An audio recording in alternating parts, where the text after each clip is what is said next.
दोस्तों, स्वागत है मेरे चैनल पर। और इस समय आप सुन रहे हैं गाथा छत्रपति शिवाजी राजे की आरजे प्रभाकर मोरे के साथ। तानाजी शिवाजी की आज्ञा पालन करने के लिए अपने मंडल की संपूर्ण लड़ने वाली जातियों को एकत्र करके रायगढ़ की ओर चल दिया।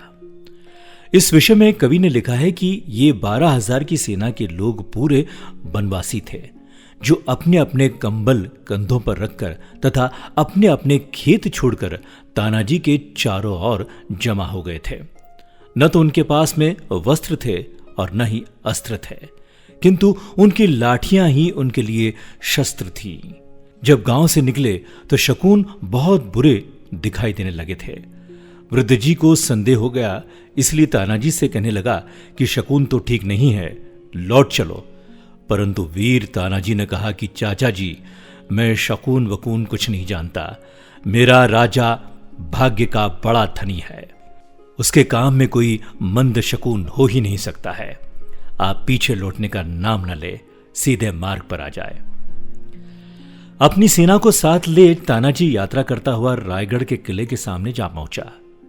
दूर से जीजाबाई ने देखा तो उसके मन में यह विचार पैदा हो गया कि शायद कोई शत्रु चढ़ आया है। यह सोचकर जल्द शिवाजी को बुला भेजा और सामना करने की आज्ञा दी। जब शिवाजी ने ध्यान देकर देखा तो ज्ञात हुआ कि यह शत्रु नहीं बल्कि मित्र है। माताजी को समझाया कि तानाजी अपनी सारी शक्ति के द्वार पर छोड़ स्वयं किले के अंदर आ पहुंचा है। यह बात हो ही रही थी कि तानाजी शिवाजी के सम्मुख आ उपस्थित हुआ और वंदन आदि करके शिष्टाचार के बाद बोला, हे राजन, मैंने कौन सा अपराध किया है जो मुझे ऐसे समय में बुलाया गया, जबकि मैं पुत्र का विवाह करने में संलग्न था? क्या कारण है जो मुझसे ऐसी कड़ाई से काम लिया गया? शिवाजी ने कहा, तानाजी, मैंने तुम्हें नहीं बुलाया, किंतु माताजी ने तुम्हें याद किया है। उधर माताजी बैठी हुई सब बातें सुन रही थी। चकित हो गई कि शिवाजी ने अपने ऊपर की जिम्मेदारी मेरे ऊपर डाल दी है। देखे मुझे कैसे सफलता प्राप्त होती है।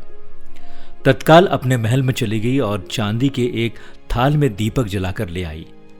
इतने में तानाजी भी आ पहुंचा। माताजी ने थाली तानाजी के सिर से ऊपर घुमाकर खुले मस्तक को आशीर्वाद दिया, बेटा चिरंजीवी रहो। तानाजी ने पगड़ी उतारकर माताजी के पैर पर रख दी और बोला, जो आज्ञा हो उसको पूरा करने के लिए सेवक उपस्थित है। जीजाजी ने कहा कि ये मेरे सरदार, बुढ़ापे में एक यही अभिलाषा रह गई है कि सिंहगढ़ को विजय किया जाए, क्योंकि शिवाजी तानाजी जैसे कि माता कह रही थी, यदि ये किला हाथ ना आया तो मृत्यु पर्यंत शोक बना रहेगा। तानाजी ये शब्द सुनते ही अपने स्थान पर लौट आया। चाचा शेलर जी ने पूछा कि कहो कैसे गुजरी? तानाजी ने उत्तर दिया कि चाचा जी क्या कहूं, माताजी विजय हुई और मैं हार गया। अब मैं तो सीधे सिंहगढ़ जाता हूं। शेलर ने जवाब दिया, बहुत अच्छा बेटा, जाओ। जाने से पहले आओ मिलकर भोजन तो कर लें। एक कवि ने यह वृत्तांत इस तरह लिखा है कि शिवाजी की माता ने स्वयं अपने सामने संपूर्ण सेना को भोजन करवाया और तानाजी को पुरस्कार देकर सिंहगढ़ के लिए विदा किया। इस गीत के अनुसार जैसा कवि ने लिखा है कि 12,000 सिपाही तानाजी के साथ थे, परंतु इतिहासकारों ने केवल 1,000 का ही वर्णन किया है और ये ठीक प्रतीत होता है। तानाजी ने अपनी सेना को कई भागों में विभक्त कर दिया और कई रास्तों से नियत समय पर किले के नीचे पहुंचने की आज्ञा दे दी। जब संपूर्ण सेना यथास्थान किले के नीचे इकट्ठी हो गई तो तानाजी ने एक चादर बिछाकर पान के 10 बीड़े डाल दिए और ललकार करके कहा कि कौन ऐसा वीर है जो अपने प्राणों को संकट में डालकर इस किले में जासूसी करने के लिए जा सकता है।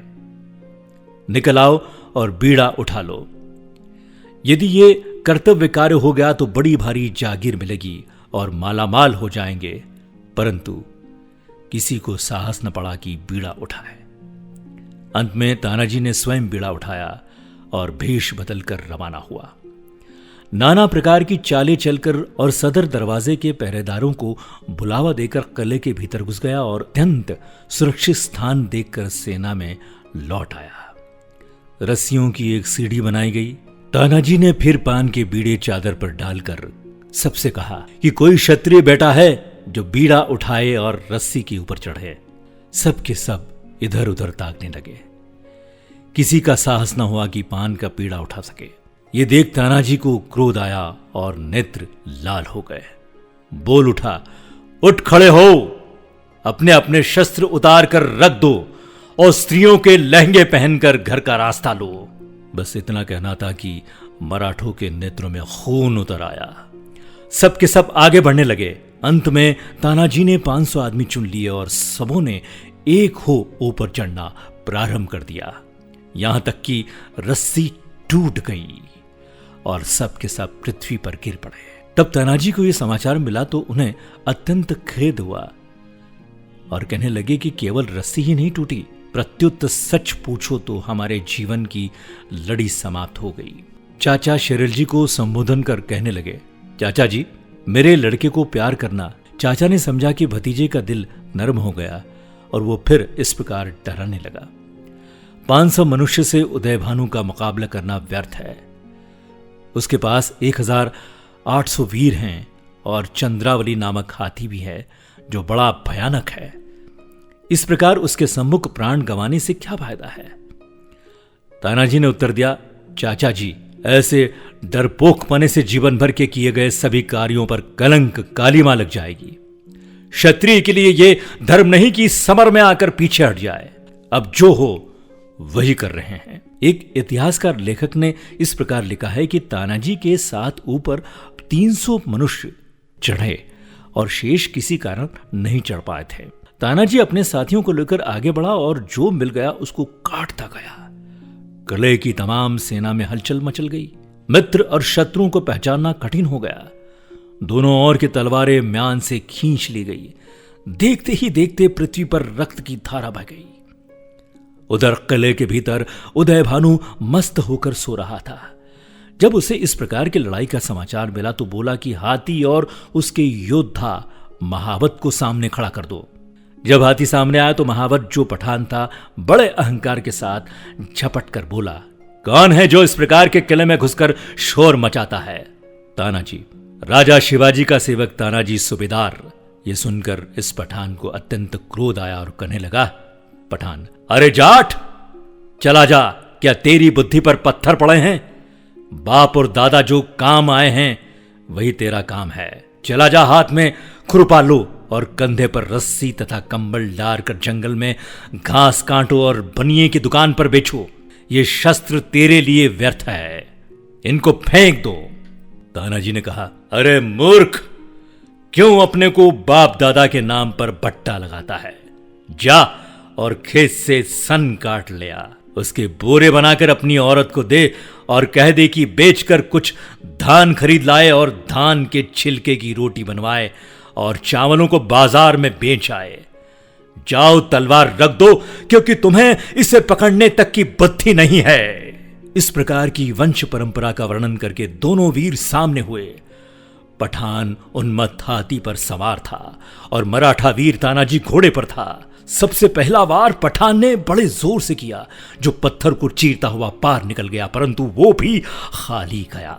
पठान ने फिर दूसरा वार किया, परंतु वो भी खाली गया और हाथी के समीप आकर उसकी सूंड पर ऐसा वार किया कि हाथी घायल होकर पृथ्वी पर गिर पड़ा। साथ ही पठान भी गिरकर स्वर्गलोक को चला गया।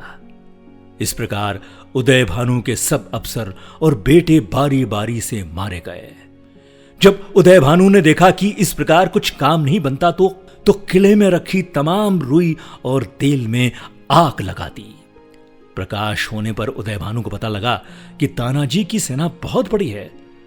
बस फिर क्या था, शेर के समान गरजा और तानाजी के सामने आ डटा और तानाजी की तारीफ करके उसे फुसलाने लगा।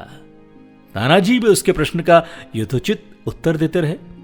वो नमक हराम न था कि उदयभानु के फुसलाने से युद्ध में विमुख हो जाता। तानाजी ने कहा, यदि लड़ाई का साहस नहीं हो तो शस्त्र छोड़ो और गले में पगड़ी डालकर मेरे साथ चलो। मैं प्रतिज्ञा करता हूं कि शिवाजी तुमसे अच्छी तरह से पेश आएंगे, परंतु उदयभान ने अपने घमंड के वशीभूत हो उस पर कुछ ध्यान न देकर अपनी तलवार का वार तानाजी पर किया। बस फिर क्या था, बात ही बात में दोनों के वार होने लगे। बहुत बड़ी लड़ाई के बाद मैदान में तानाजी मारा गया।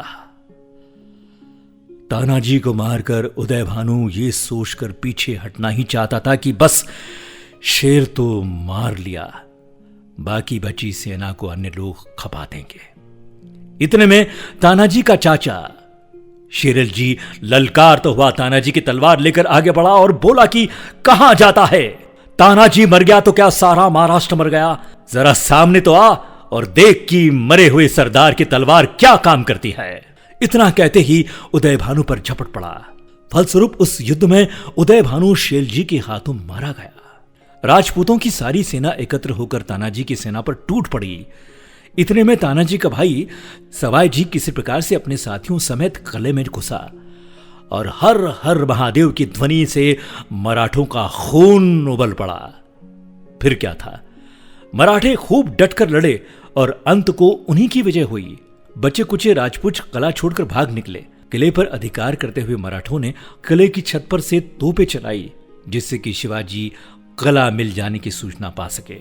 परंतु जिस समय शिवाजी ने सुना कि तानाजी मारा गया तो अत्यंत शोक में होकर कहने लगे, सिंहगढ़ हाथ आया परंतु सिंह हाथ से गया।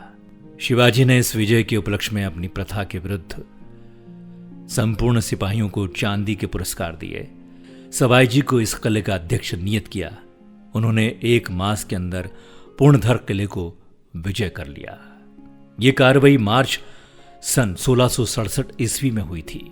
आगे की कहानी अगले एपिसोड में। गाथा छत्रपति शिवाजी राजे की आरजे प्रभाकर मोरे के साथ।